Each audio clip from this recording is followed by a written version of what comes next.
लगता है बारिश आने वाली है। बारिश से मौसम कितना खुशनुमा हो जाता है ना? तू तो बारिश का नाम भी मत ले, मुझे तो बारिश के नाम से ही डर लग रहा है। पता है बारिश हम गरीबों के लिए कितनी मुसीबत लाती है। हमारे घर की छत बारिश शुरू होते ही टपकने लगती है। मुझे तो डर है कहीं इस बार की बारिश से हमारे घर की छत ही कहीं ना टूट जाए। ओफो, तू भी ना प्रिया बड़ा डरती है। भला घर की छत इतनी कमजोर थोड़ी ना होती है जो बारिश के आने से ही टूट जाए। अच्छा यार प्रिया, अब मैं चलती हूँ, बारिश आने वाली है लगता है। प्रिया भी अपने घर लौट आती है। तभी बारिश शुरू हो जाती है। वो घर पहुंचती है और देखती है कि उनकी छत टपकने लगी है। हे राम, ये लो, बारिश शुरू हुई नहीं कि इस छत ने फिर से टपकना शुरू कर दिया। आने दे तेरे बाबा को प्रिया, आज ही उनसे कहकर ये छत ठीक करवाती हूँ। अरे नहीं माँ, बाबा को छत ठीक करने के लिए मत बोलना, कहीं बारिश में पिताजी का पैर फिसल गया तो। अरे तो मैं कौन सा उनको अभी ठीक करने के लिए कहूंगी, जब बारिश रुक जाएगी तब मैं उनको ठीक करने के लिए कहूंगी। शाम को मनोहर घर आता है। अरे आप तो पूरी तरह भीग गए, जाइए पहले कपड़े बदल लीजिए, नहीं तो सर्दी लग जाएगी। तब तक मैं आपके लिए चाय रख देती हूँ। मेरी छोरो, लेकिन ये बताओ, ये छत फिर से टपकना शुरू हो गई ना? हाँ, फिर वही हाल हो गया। अभी सारे घर में पोछा लगाया है।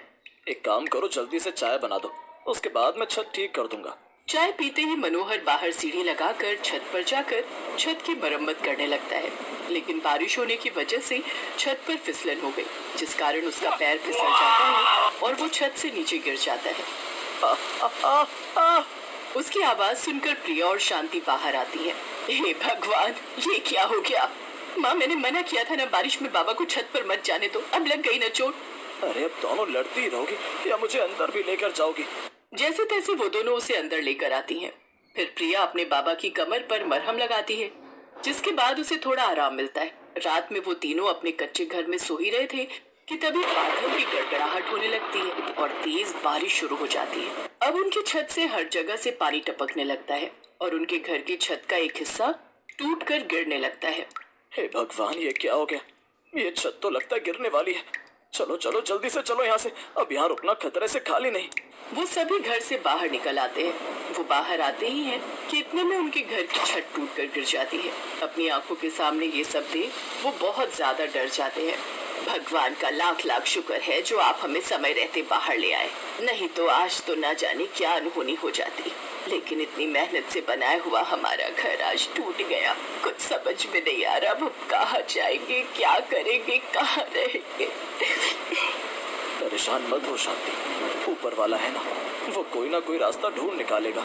लेकिन अब हम इतनी बारिश में कहाँ जाएंगे जी? माँ, इतनी बारिश में यहाँ यूँ रुकना ठीक नहीं है। घर की मरम्मत हम बाद में करवा लेंगे, तब तक हम मेरी सहेली अमायरा के घर चलते हैं, उसका घर दूर भी नहीं है। सड़क पर घुटनों तक पानी भरा हुआ था। वो लोग उस तेज बारिश में भीगते हुए अमायरा के घर पहुँचते हैं। अमायरा जैसे ही दरवाजा खोलती है तो उन सबकी ऐसी हालत देख उन्हें जल्दी से घर के अंदर ले आती है। अरे आप सब तो बुरी तरह भीग चुके हो और इतनी रात गए यहाँ पर, सब ठीक तो है ना? प्रिया उसे सारी बात बताती है। उसकी बात सुनकर अमायरा को बहुत दुख होता है। वो प्रिया के मम्मी पापा को गेस्ट रूम में भेज देती है और प्रिया को अपने बेडरूम में ले जाती है।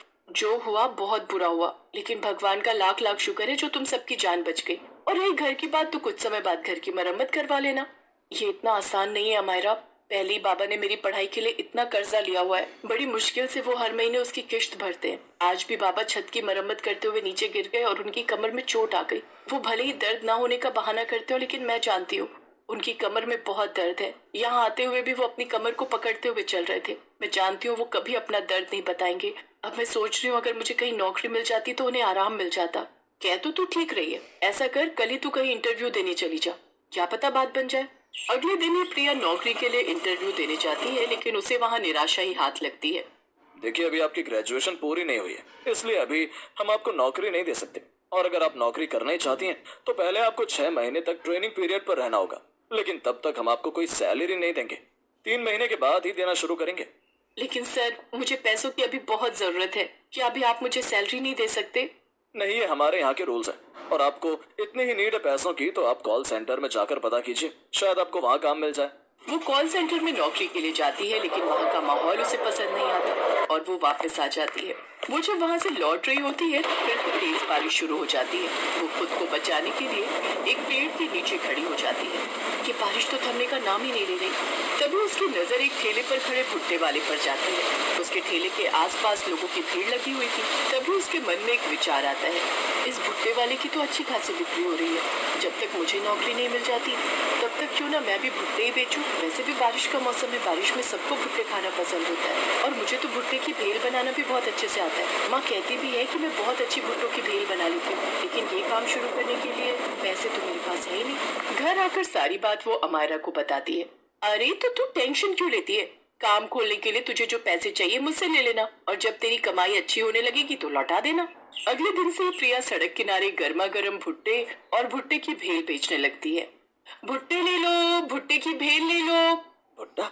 मुझे गर्मा गर्म भुट्टा दे दीजिए और मुझे भुट्टा बेल बनाकर दे दीजिए। बचपन में मेरी दादी बनाती थी, अब तो कई साल हो गए इसे खाए हुए।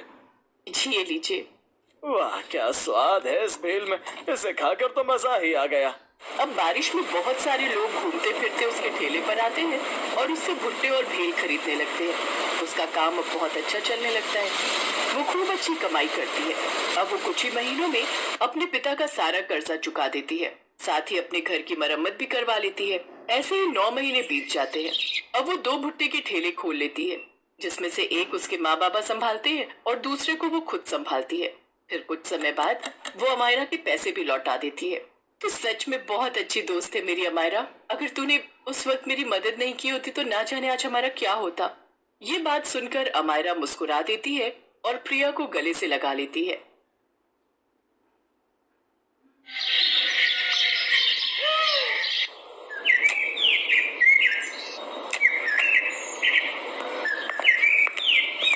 सुनिए, अब थोड़ा रुक जाइए, आ जाइए, खाना खा लीजिए। अच्छा, अब क्या बनाया है आज खाने में? करारी भिंडी, आपको बहुत पसंद है ना? अरे राधिका, खुश कर दिया तुमने तो। क्या खुशबू है, मजा आ जाएगा आज तो खाने में। अब बस खुशी होते रहोगे या खाओगे भी? अब तुम भी आओ ना। नहीं, मैं बाद में खा लूंगी। अरे बाद में नहीं, आ जाओ मेरे साथ खाओ। श्याम की जिद पर राधिका ने भी खाना शुरू कर दिया। श्याम और राधिका की शादी को 5 साल हो गए थे। वो दोनों ही एक दूसरे से बहुत प्यार करते थे। श्याम एक किसान था और खेतीबाड़ी करके अपना गुजारा करता था। श्याम दिन भर अपने खेत में काम करता और राधिका घर संभालती। खाना खाने के बाद राधिका श्याम को एकटक देखती रही। अरे अब क्या हो गया, ऐसे क्यों देख रही हो? देख रही हूँ कि आप दिन भर कितनी मेहनत करते हो और आपकी इस मेहनत का फल कोई और ही ले जाता है। अच्छा, वो सरपंच की बात कर रही हो। अब बात तो साफ है ना राधिका, कर्जा लिया है तो पाटना तो पड़ेगा ही ना। बोलो। मैं सरपंच की बात नहीं कर रही हूँ, मैं तो उस किशन की बात कर रही हूँ। सारा दिन मेहनत आप करते हो और सारा मुनाफा वो लेता है। अरे तो उसमें अब मैं क्या करूं? खेती बाड़ी छोड़कर उस किसान की तरह सब्जी बेचने लग जाऊं क्या? हाँ तो उसमें बुराई ही क्या है, और उसके लिए खेती छोड़ने की भी कोई जरूरत नहीं है। मैं तो बस ये कह रही हूँ कि जो सब्जी आप उगाते हो उसे आप खुद ही जाकर बेचा करो ना। अच्छा, और खेती बाड़ी कौन देखेगा? आप ही देखोगे और जरूरत पड़ी तो मैं मदद कर दिया करूंगी। देखो, चाहे थोड़ी कम ही खेती कर लो पर अपनी सब्जी आप खुद ही बेचो। मुझे एक बात बताओ जरा, इस बार वो किशन टमाटर कितने में लेकर गया आपसे? अब 50 किलो निकले थे तो वही 5 रुपए के हिसाब से लेकर गया था वो। हे भगवान, आपको पता भी है कि बाजार में इस समय टमाटर का क्या भाव चल रहा है?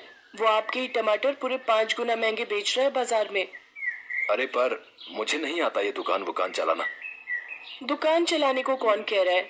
बस आप अपनी सब्जी लेकर बाजार में बैठ जाओ, लोग अपने आप आएंगे आपके पास सब्जी खरीदने के लिए।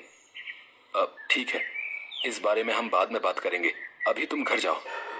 राधिका खाने का डिब्बा लेकर घर चली गई, लेकिन उसके जाने के बाद श्याम बहुत देर तक उसकी बात पर सोच विचार करता रहा। राधिका ने बात ठीक ही कही थी, पर तभी श्याम को सरपंच सूरजमल का ख्याल आया, जो कि एक नंबर का खड़ूस और लालची आदमी था। दरअसल श्याम के पिता ने अपने बुरे वक्त में कई साल पहले सूरजमल से उधार लिया था, जिसके बदले में श्याम का आधा खेत सरपंच के पास अब तक गिरवी पड़ा हुआ था। श्याम उस खेत पर खेती नहीं कर सकता था, वहाँ सरपंच के लोग ही खेती करते थे।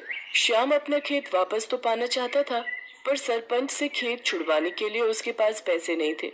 इसीलिए वो हर महीने किश्त के तौर पर एक रकम सरपंच को देता था। फिर अगले दिन। भैया कुछ पूछना था आपसे। हाँ भैया बताओ।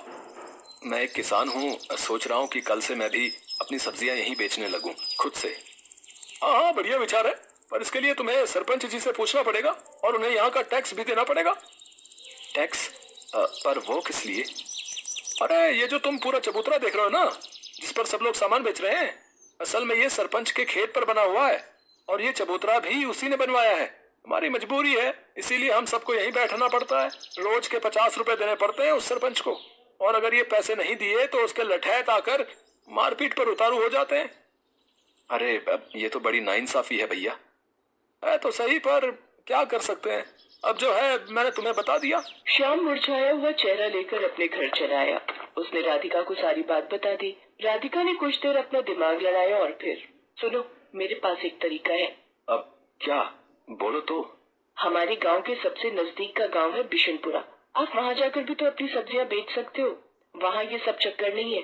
मेरी एक सहेली रहती है वहाँ, उसका पति गोलगप्पे का ठेला लगाता है, उसे तो कोई टैक्स नहीं देना पड़ता। अच्छा, अगर ऐसा है तब तो ये सही रहेगा, लेकिन एक समस्या है, बिशनपुरा तक जाने के लिए कोई सड़क नहीं है, तो मैं रोज वहाँ जाऊंगा कैसे? सड़क नहीं है पर नदी तो है ना। देखो, जिस नदी के किनारे हमारे गांव बसा है, बिशनपुरा भी तो उसी नदी के दूसरे छोर पर बसा है। अब बस आपको एक नाव बनानी पड़ेगी वहाँ तक जाने के लिए। उसे चलाने में भी कोई खर्चा नहीं।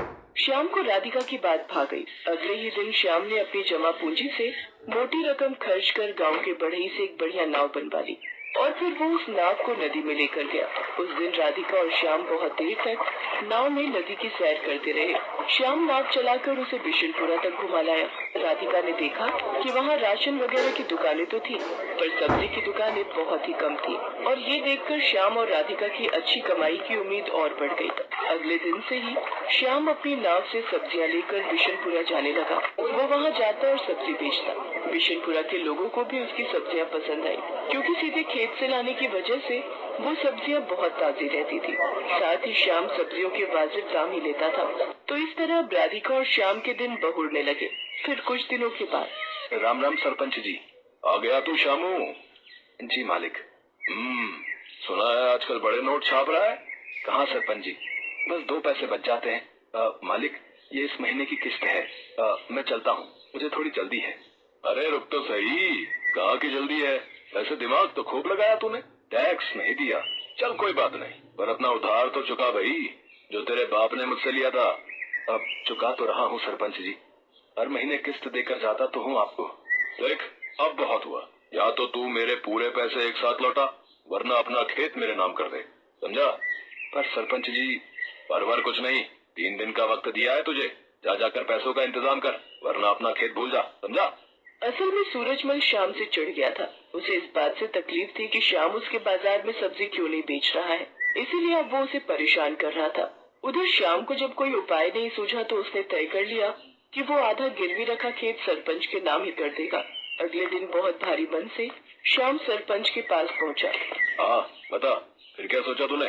सरपंच जी, इतनी बड़ी रकम तो मैं चुका नहीं पाऊंगा, आप मुझे ले चलिए कचहरी, मैं जमीन आपके नाम ही कर दूंगा। वैसे उधार निकाल कर उसमें से कुछ पैसे बचेंगे क्या? क्यों, बस उधार ही चुकाएगा क्या? मेरा ब्याज वो कौन देगा है? ठीक है सरपंच जी, मैं कल सुबह आ जाऊंगा आपके पास, चलेंगे फिर कचहरी। उस रात श्याम को एक पल के लिए नींद नहीं आई, क्योंकि उसका आधा खेत उसके हाथों से निकल रहा था और अपना खेत बचाने के लिए फिलहाल उसके पास कोई तरीका नहीं था। तभी आधी रात को उसे बादलों के बहुत तेज गरजने की आवाज सुनाई दी। कुछ ही देर में झमाझम बारिश होने लगी। बारिश बहुत तेज थी। पूरे 4 दिनों तक वो बारिश ऐसे ही होती रही और पूरा गांव बाढ़ में डूबने लगा। कचहरी जाना तो दूर, फिलहाल कोई अपने घर से बाहर तक नहीं जा पा रहा था। बाढ़ की वजह से लोगों को बहुत परेशानियां होने लगी।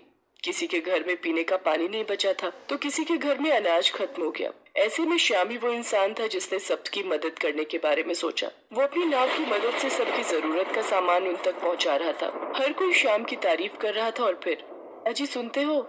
हाँ, क्या हो गया? अरे आपने सुना क्या, सरपंच जी के घर की दीवार गिर गई है। बारिश का सारा पानी उनके घर में घुस गया है। शांता बता रही थी कि बाकी लोग तो सही समय पर निकल आए, लेकिन सरपंच जी अपने पोते के साथ घर के अंदर फंस गए हैं। अरे तो मुझे जाना चाहिए, फौरन जाना चाहिए। इतना कहकर श्याम ने तेजी से अपनी नाव चलाई। उसने जाकर देखा तो वाकई सरपंच अपने पोते को कंधे पर बिठाए पानी में डूबा खड़ा था। वो चिल्ला चिल्ला कर मदद मांग रहा था। बाढ़ का पानी उसके गले तक आ रहा था, लेकिन श्याम फौरन अपनी नाव लेकर सरपंच के नजदीक गया और सरपंच और उनके पोते को अपनी नाव पर बिठाकर बाहर निकाल लाया। पूरे 3 दिनों तक सरपंच और उसका पोता श्याम के घर की छत पर रहे। जब पानी का स्तर कुछ कम हुआ तो श्याम ने सरपंच से कहा, सरपंच जी, अब रास्ते खुल गए हैं तो कचहरी चलें। बस करो श्याम, मेरी आंखें खुल गई हैं भाई। मैंने तुम्हें और तुम्हारे बाबा को बहुत परेशान किया, पर फिर भी तुमने मेरी और मेरे पोते की जान बचाई। मुझे माफ कर दो। और रही बात उस खेत की, तो वो हमेशा से तुम्हारा था और आगे भी तुम्हारा ही रहेगा। और हाँ, एक बात और, तुम्हें अब गांव में जहां और जैसे सब्जी बेचनी है तुम बेच सकते हो, वो भी बिना किसी टैक्स के। सरपंच की बात सुनकर श्याम और राधिका खुशी से मुस्कुराने लगे।